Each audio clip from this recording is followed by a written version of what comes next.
Hello friends, हम बात कर रहे थे वर्तमान भारतीय समाज की। तो हम आज जानेंगे कि शिक्षा के 3 प्रकार होते हैं: औपचारिक शिक्षा, अनौपचारिक शिक्षा और दूरस्थ शिक्षा, जिसे हम लोग निरौपचारिक शिक्षा भी कहते हैं। इसमें सबसे पहले हम पढ़ेंगे औपचारिक शिक्षा के बारे में।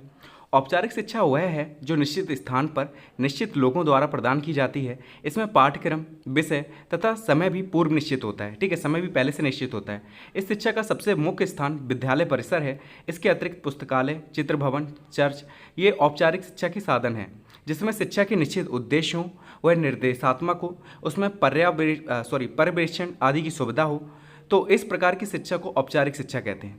अब आप समझ गए होंगे कि औपचारिक शिक्षा किसे कहते हैं। ऐसी शिक्षा जहाँ पर पहले से निश्चित स्थान हो कि कहाँ पर आपको शिक्षा दी जाएगी, किन लोगों के द्वारा आपको शिक्षा दी जाएगी, आपका पाठ्यक्रम क्या होगा, विषय क्या होगा, समय क्या होगा, ये सब चीज़ें पहले से ही निश्चित होती हैं। ठीक है, और इसका सबसे प्रमुख अगर पूछा जाए साधन क्या है या एजेंसी क्या है, तो विद्यालय है। विद्यालय औपचारिक शिक्षा का सबसे मुख्य साधन है। इसके अलावा पुस्तकालय भी है, चित्र भवन भी है, चर्च भी हैं, ये सारे औपचारिक शिक्षा के साधन हैं। अब हम पढ़ेंगे औपचारिक शिक्षा के गुण और विशेषताएं। देखिए, औपचारिक शिक्षा आता है तो पहले वो लिख देंगे आप डेफिनेशन, उसके बाद इसके गुण और विशेषताएं बता देंगे क्या क्या इसके गुण होते हैं, क्या विशेषताएं हैं। इस प्रकार की शिक्षा विद्यालय, महाविद्यालय, विश्वविद्यालय आदि संस्थानों में संपन्न होती है। इस प्रकार की शिक्षा के लक्ष्य एवं उद्देश्य पहले से ही निर्धारित किए होते हैं। इस प्रकार की शिक्षा का एक पूर्व निर्धारित अवधि तक सीमित होती, मतलब पहले से ही अवधि सीमित होती, कितनी अवधि तक ये शिक्षा दी जाएगी। इस प्रकार की शिक्षा के पूर्व निर्धारित लक्ष्य होते हैं, पहले से लक्ष्य आप बनाकर चलते हैं तभी ये शिक्षा लेते हैं। इस प्रकार की शिक्षा शिक्षकों की देखरेख में होती है। ठीक है, शिक्षक होंगे जो आपकी देखरेख करेंगे तभी ये शिक्षा संपूर्ण होगी। फिर है कि इस प्रकार की संस्था में सब नियम के आधार पर होता है, मतलब पहले से ही सारे नियम बने होते हैं, उसी के आधार पर आपको शिक्षा दी जाती है। तो आप गुण और विशेषताएं लिख देंगे औपचारिक शिक्षा की। क्या क्या गुण थे कि विद्यालय, महाविद्यालय, विश्वविद्यालय आदि संस्थानों में औपचारिक शिक्षा दी जाती है। इसमें पहले से लक्ष्य और उद्देश्य निर्धारित होते हैं। इसकी जो अवधि होती है वो भी निश्चित होती है। इसके जो लक्ष्य होते हैं वो भी पूर्व निर्धारित होते हैं और ये शिक्षकों की देखरेख में होती है और सब कुछ नियम के आधार पर होता है। ठीक है, तो ये तो औपचारिक शिक्षा के गुण और विशेषताएं। अब हम बात करेंगे औपचारिक शिक्षा के दोषों की कि कौन कौन से दोष हैं, क्योंकि कोई भी शिक्षा हो, ठीक है, शिक्षा का प्रकार हो जिसमें अगर गुण है तो दोष भी जरूर देखने को मिलते हैं। ठीक है, औपचारिक शिक्षा के दोष देख लेते हैं। औपचारिक शिक्षा कहीं भी, किसी भी समय और किसी के भी द्वारा प्राप्त नहीं की जा सकती। ठीक है, आप टीचर के द्वारा ही प्राप्त कर सकते हैं, वही औपचारिक शिक्षा कहलाती है। ठीक है, ऐसे नहीं कि आप रास्ते में जा रहे हैं कोई भी आपको औपचारिक शिक्षा देकर चला जाएगा, क्योंकि उसका फिर समय निश्चित नहीं है, टाइम निश्चित नहीं है, कौन शिक्षा दे रहा है वो भी निश्चित नहीं है, कोई पाठ्यक्रम भी निश्चित नहीं है, तो ये औपचारिक शिक्षा में नहीं आएगा। ठीक है, तो औपचारिक शिक्षा कहीं भी, किसी भी समय और किसी के द्वारा प्राप्त नहीं की जा सकती। औपचारिक शिक्षा में ज्ञान प्राप्त करने की पूर्ण स्वतंत्रता नहीं होती। ठीक है, पूरी तरीके से आप स्वतंत्र नहीं है, इसमें आपको एक निश्चित स्थान पर ही शिक्षा मिलती है। औपचारिक शिक्षा स्वाभाविक रूप से ज़्यादा कृत्रिम रूप से चलती है। औपचारिक शिक्षा परीक्षा प्रधान होती है, जो शिक्षार्थियों द्वारा मात्र परीक्षा में उत्तीर्ण करने तक चलती है। ठीक है, जब तक आप परीक्षा पास नहीं करते तब तक औपचारिक शिक्षा चलती है। ठीक है, पास कर लेते हैं तो आप दूसरी क्लास में चले जाते हैं, या आपकी जो शिक्षा होती है वो कंप्लीट हो जाती है, फिर औपचारिक शिक्षा वहीं पर आपकी समाप्त हो जाती है। तो ये क्या होती है, ये परीक्षा प्रधान होती है, जो कि मात्र परीक्षा में उत्तीर्ण करने तक चलती है।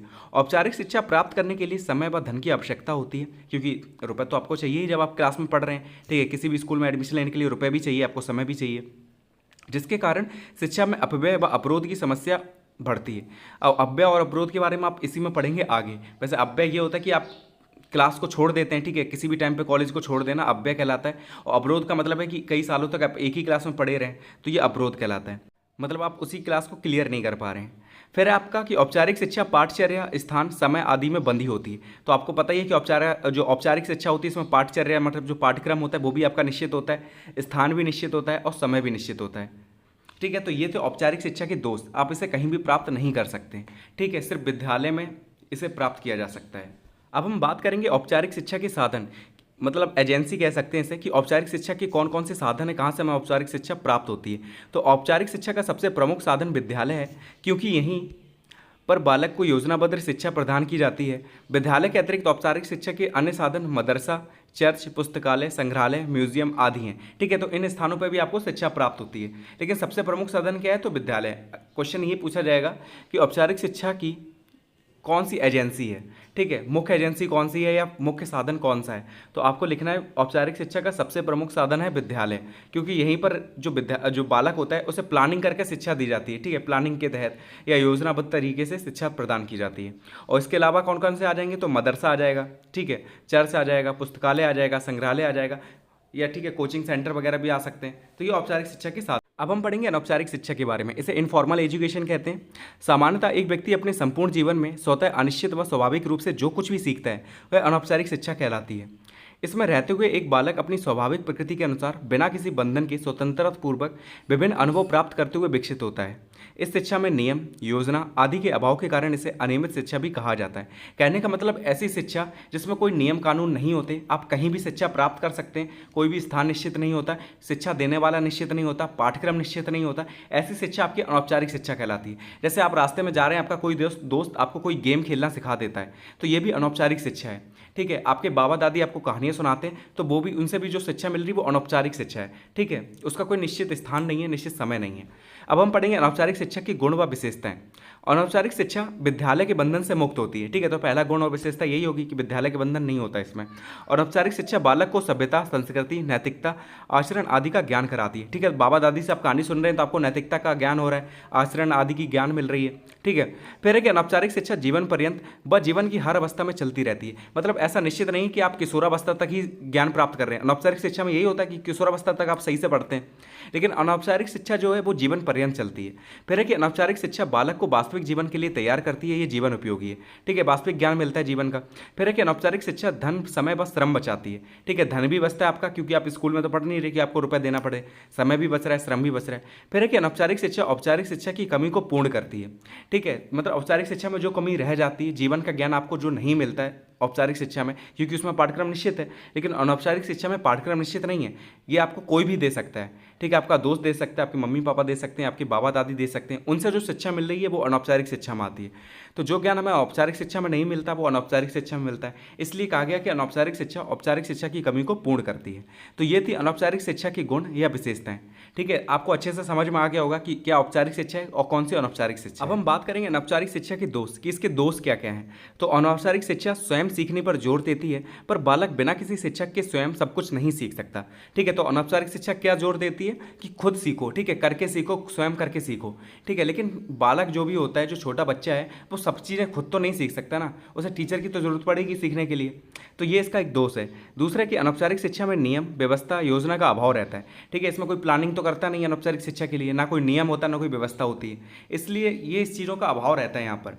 फिर तीसरा कि अनौपचारिक शिक्षा में छात्र शिक्षक का प्रत्यक्ष संबंध न हो पाने के कारण बालक पर स्वयं सीखने की जिम्मेदारी अधिक होती है, जिसके कारण उसकी असफलता की संभावना बढ़ जाती है। अब इसमें कोई टीचर तो है नहीं जो आपको जिम्मेदारी लेकर पढ़ाएगा, अच्छे से समझाएगा चीज़ों को। ठीक है, ये जीवन पर्यंत चल रही है, तो आप किसी ना किसी से सीख रहे हैं, तो इसमें क्या है कि असफलता की भावना बढ़ जाती है, क्योंकि आप किसकी चीज़ें मान रहे हैं, किसकी चीज़ें नहीं मान रही है, आप पे डिपेंड कर रहा है ना।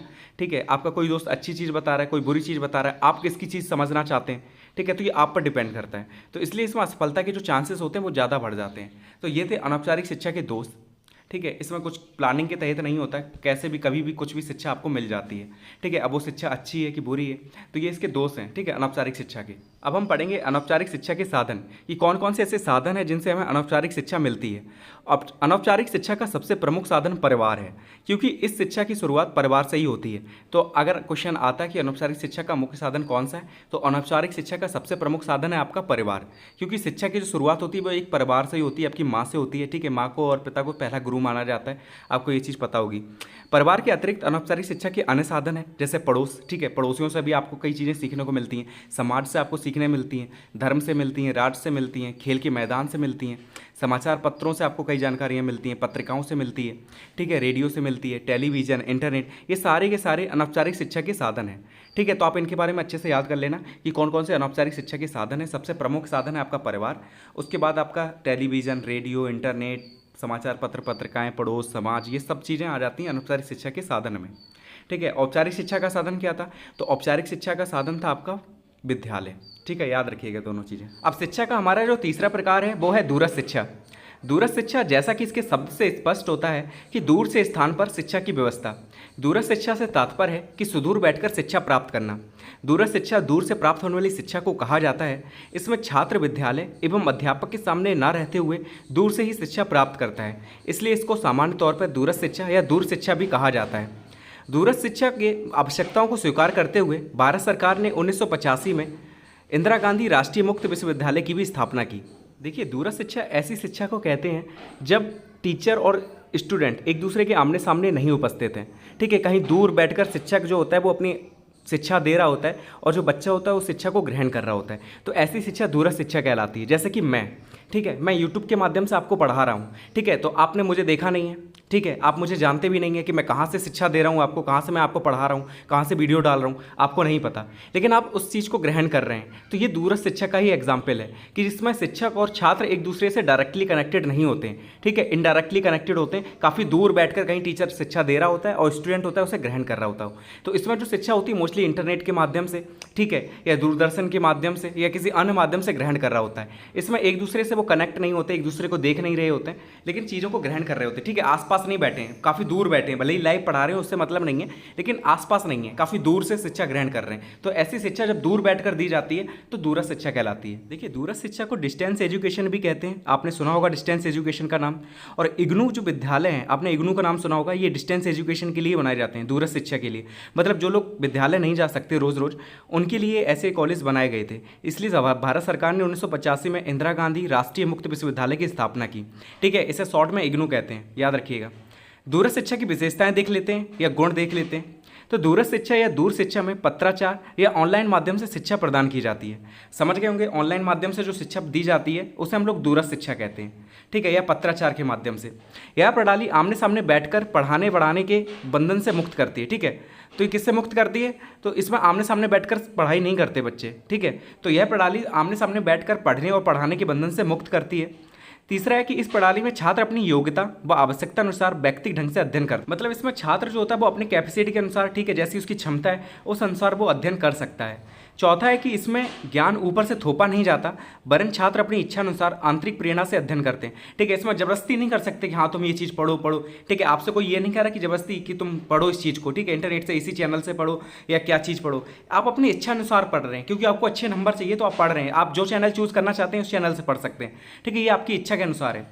फिर है कि यह शिक्षा नमनीय, सुलभ, सरल एवं कम खर्चीली होती है। ठीक है, कम खर्चीली है क्योंकि आपको क्या सिर्फ इंटरनेट का खर्चा देना पड़ रहा है। ठीक है, बाकी तो कोई खर्चा है नहीं, मैं तो आपसे कोई फीस ले नहीं रहा हूँ। ठीक है, तो ये काफ़ी कम खर्चीली है और आपको हर चीज़ तो मिल रही है, काफ़ी आसान है। ठीक है, आपके लिए सुलभ भी है। फिर है कि दूरस्थ शिक्षा प्रायः ऐसे व्यक्तियों के लिए होती है जो अभी तक पढ़ाई से वंचित हो या बहुत समय से पढ़ाई छोड़ चुके हों और दोबारा पढ़ाई करना चाहते हों। ठीक है, मतलब ऐसे कई बच्चे होते हैं, ऐसे कई लोग होते हैं जिन्हें पढ़ाई का अभी तक मौका नहीं मिला, लेकिन वो इंटरनेट के माध्यम से पढ़ सकते हैं। ठीक है, और बहुत से लोग ऐसे भी होते हैं जिनकी पढ़ाई छोड़ चुके होते हैं वो, ठीक है, घर में साधन आदर नहीं थे, नहीं पढ़ पाए, नहीं फीस दे पाए। ठीक है, तो वो इंटरनेट के माध्यम से दोबारा पढ़ाई चालू कर सकते हैं। ठीक है, दोबारा पढ़ सकते हैं। तो इन लोगों के लिए दूरस्थ शिक्षा बहुत बड़ा वरदान है। ठीक है, बहुत अच्छी है इनके लिए। ठीक है, तो ये थी दूरस्थ शिक्षा की विशेषताएं और गुण। ठीक है, इन्हें आप अच्छे से समझ गए होंगे और लिख भी सकते हैं कि दूरस्थ शिक्षा क्या होती है। अब हम पढ़ेंगे दूरस्थ शिक्षा के दोष। ठीक है, कि क्या क्या दोष हैं दूरस्थ शिक्षा में। पहला है कि दूरस्थ शिक्षा के माध्यम का उपलब्ध ना होना। देखिए, दूरस्थ शिक्षा के माध्यम से मतलब है इंटरनेट, लैपटॉप, कंप्यूटर, ठीक है, डेस्कटॉप और क्या नाम है आपका टीवी, रेडियो वगैरह। ठीक है, ये दूरस्थ शिक्षा के माध्यम होते हैं। अगर यही आपके पास नहीं होंगे तो आप कैसे पढ़ पाएंगे? जैसे अभी आप मेरी वीडियो मोबाइल से देख रहे होंगे या लैपटॉप से देख रहे होंगे। अगर आपके पास मोबाइल नहीं होगा, लैपटॉप ही नहीं होगा, तो आप दूरस्थ शिक्षा कैसे ले पाएंगे? डिस्टेंस एजुकेशन ले ही नहीं पाएंगे, है ना। तो माध्यम का होना बहुत ज़रूरी है। तो ये एक उसका दोष है। दूसरा है जटिल तकनीकी का प्रयोग। ठीक है, रोज़ नई नई तकनीकियाँ बदल रही हैं। ठीक है, कई यूट्यूब अपडेट करता है, कुछ नए फंक्शन दे देता है, कभी दूसरी ऐप पे कोई नए फंक्शन आ जाते हैं। ठीक है, तकनीकी बदलती रहती है, तो भी दिक्कत होती है लोगों को। ठीक है, क्योंकि सब एक्सपर्ट तो नहीं बैठे ना कंप्यूटर में और लैपटॉप में या इंटरनेट में जो पढ़ रहे हैं। ठीक है, तो उनके लिए दिक्कत हो जाती है। तीसरा है सभी कोर्सेज का मौजूद ना होना। सभी कोर्सेज से मतलब है जैसे कि आप थ्योरी, जो थ्योरेटिकल नॉलेज है वो तो आप ले सकते हैं इंटरनेट के माध्यम से, लेकिन आप प्रैक्टिकल कैसे करेंगे? जैसे मान लीजिए कि आप डॉक्टरी लाइन की कोई चीज़ पढ़ रहे हैं, ठीक है, डॉक्टरी लाइन की, तो आप उससे चीज़ें पढ़ तो सकते हैं, थ्योरी तो ले सकते हैं, लेकिन आप प्रैक्टिकल कहाँ करेंगे? नहीं कर सकते ना। तो इन चीज़ों की भी उपलब्धता नहीं होती, ठीक है, मौजूद नहीं होती है, तो ये भी दिक्कत रहती है ऑनलाइन कोर्सेज में या दूरस्थ शिक्षा में। तीसरा, व्याकुलता की अधिक संभावना। देखिए, इसमें जो बच्चे पढ़ रहे होते हैं ये व्याकुल बहुत होते हैं। ठीक है, क्योंकि वो अकेले पढ़ रहे हैं। जैसे आप लोग हैं, ठीक है, आप रोज़ कमेंट करते हैं, सर ये नहीं हो पा रहा, ये नहीं हो पा रहा, कैसे प्रैक्टिकल होंगे, कैसे फाइल बनेगी सर, कैसे क्या होगा। ठीक है, तो आप लोग व्याकुल रहते हैं। लेकिन अगर आप एक साथ शिक्षा ले रहे होते अपनी क्लास में, तो आपके दोस्त होते, ठीक है, आपका नेटवर्क बनता, आप उनसे साथ जुड़े होते। ठीक है, आपको अगर नहीं आ रहा तो अपने दोस्त से कॉल करते, उससे पूछते उसने कैसे बनाया, तो आप एक दूसरे की मदद ले लेते। लेकिन अभी आप इंटरनेट के माध्यम से पढ़ रहे हैं तो आप लोग व्याकुल रहते हैं कि पता नहीं मेरा हो पाएगा कि नहीं हो पाएगा, पता नहीं लोग और कैसे कर रहे हैं। ठीक है, तो व्याकुल रहते हैं, तो ये चीज़ रहती है। फिर छिपी हुई लागत। छिपी हुई लागत से मतलब है कि खर्चे इसमें भी काफ़ी होते हैं, लेकिन हमें वो चीज़ पता नहीं चलती। जैसे कि अगर हम पढ़ रहे हैं इंटरनेट के माध्यम से, तो हमें लैपटॉप चाहिए, ठीक है, कीबोर्ड चाहिए, इंटरनेट चाहिए, वाईफाई चाहिए, वेब कैमरा चाहिए, हेडफोन चाहिए, तो कई चीज़ें चाहिए होती हैं, ठीक है। तो ये छिपी हुई लागत है, इसमें भी खर्चा बहुत होता है, लेकिन हमें ये चीज़ नहीं जानते कि कितना खर्चा हो जाता है, क्योंकि ये क्या है कि कभी कभी ज़रूरत पड़ी हम लोग खरीद लिया ऐसे कर करके, ठीक है, काम चला लेते हैं। फिर है कि डिग्री की विश्वसनीयता पर सवाल, ठीक है। अब क्या है कि ऑनलाइन माध्यम से आपको डिग्री भी मिल जाएगी, ठीक है, जैसे इग्नू वगैरह है, आपको डिग्री देगा, लेकिन लोग सवाल कर देते हैं उस पर कि पता नहीं ऑनलाइन तरीके से पढ़ा है, पता नहीं कैसे पढ़ा होगा, कैसी डिग्री है, सही डिग्री है कि नहीं डिग्री है, तो इस पर भी कई बार सवाल उठ जाते हैं। तो ये दूरस्थ शिक्षा के दोष हैं, आप इन सभी को अच्छे से पढ़ लीजिए, नोट क्या नाम है, पॉइंट्स याद कर लेना, इनके बारे में मैंने अच्छे से समझा दिया, आप लिख तो लेंगे, ठीक है, इनके बारे में। देखिए अब हम पढ़ेंगे दूरस्थ शिक्षा के घटक। तो दूरस्थ शिक्षा के 3 घटक हैं। पहला है आपका मुक्त अधिगम, जिसे ओपन लर्निंग कहते हैं। यह शिक्षा संबंधी एक नवाचारी आंदोलन व शिक्षा सुधार है जो औपचारिक शिक्षा प्रणाली के अंदर सीखने के अवसरों में वृद्धि करता है, ठीक है। औपचारिक रूप से आपको पता है क्लास में ही सीखते हैं, तो उसके अंदर और सुधार करता है ताकि और अवसर मिले लोगों को सीखने के। यह सीखने के अवसरों को औपचारिक शिक्षा पद्धति की सीमाओं के परे ले जाता है, ठीक है। जो लिमिटेशन थी आपकी औपचारिक शिक्षा की, उन्हें ये दूर करता है मुक्त अधिगम, ठीक है। आप कई तरीके से सीख सकते हैं इसमें, ठीक है, कई आयु वर्ग के लोग सीख सकते हैं। दूसरा है आपका मुक्त शिक्षा, ठीक है, दूसरा घटक जो है आपका मुक्त शिक्षा। मुक्त शिक्षा में छात्र किसी आयु सीमा के बिना किसी भी पाठ्यक्रम में प्रवेश ले सकते हैं। इसका फ़ायदा वे भी उठा सकते हैं जिन्होंने अपनी पढ़ाई छोड़ दी है और वे आगे अपनी पढ़ाई को जारी रखने के इच्छुक हैं। ओपन एजुकेशन के लिए कुछ शिक्षण संस्थान निर्धारित होते हैं, मतलब इसमें किसी भी आयु वर्ग के लोग प्रवेश कर सकते हैं, ठीक है, कोई भी पाठ्यक्रम में प्रवेश ले सकते हैं, ठीक है, ऐसा कोई लिमिटेशन नहीं है यहाँ पर। और लेकिन इसके लिए कुछ शिक्षण संस्थान निर्धारित होते हैं, ठीक है, ओपन एजुकेशन के लिए। जैसे आपने इग्नू का नाम सुना होगा, क्वेश्चन पूछ सकता है कि ओपन एजुकेशन का एक एग्जाम्पल बताइए, तो इग्नू आप नाम लिख सकते हैं। फुल फॉर्म है Indira Gandhi national open university, ठीक है, Indira Gandhi national open university इसका फुल फॉर्म है। तीसरा घटक है आपका पत्राचार शिक्षा। यह एक ऐसी व्यवस्था है जिसमें मुद्रित सामग्री को डाक के माध्यम से विद्यार्थियों को प्रेषित की जाती है तथा अनुसरणीय शिक्षणात्मक संप्रेषण को भी डाक के द्वारा प्रभावी बनाने का प्रयास किया जाता है। कहने का मतलब आपने कई देखे होंगे टीचर्स वगैरह जो नोट्स भेजते हैं, ठीक है, डाक के द्वारा, ठीक है, कुछ रुपए लेते हैं और नोट्स वगैरह भेज देते हैं अपने, तो ये कहलाता है आपका पत्राचार शिक्षा। तो पत्राचार शिक्षा में क्या होता है कि एक ऐसी व्यवस्था होती है, इसमें मुद्रित सामग्री जैसे कि कॉपी किताब है, ठीक है, नोट्स वगैरह हैं, तो इन्हें डाक के माध्यम से स्टूडेंट तक पहुँचाया जाता है, ठीक है, ताकि वो इसकी हेल्प से वो पढ़ सकें, ठीक है, चीज़ों को समझ सकें। तो ये कहलाता है आपका पत्राचार शिक्षा। आप समझ गए कि पत्राचार शिक्षा किसे कहते हैं। ये एक ऐसी व्यवस्था है जिसमें मुद्रित सामग्री को डाक के माध्यम से विद्यार्थियों को प्रेषित किया जाता है। तो ये 3 घटक थे, तीनों ही आपको समझ में आ गए होंगे, ठीक है। याद रखना, पहला था मुक्त अधिगम, दूसरा था मुक्त शिक्षा और तीसरा था पत्राचार शिक्षा। तो ये टॉपिक आपका यहीं पर कंप्लीट होता है। नोट्स बनाते चलिए, तैयारी करते रहिए और इस वीडियो को ज़्यादा से ज़्यादा शेयर कीजिए। हम लोग 10,000 के बहुत करीब हैं, जल्दी जल्दी हमारे 10,000 सब्सक्राइबर करवा दीजिए। And thank you so much for watching this video.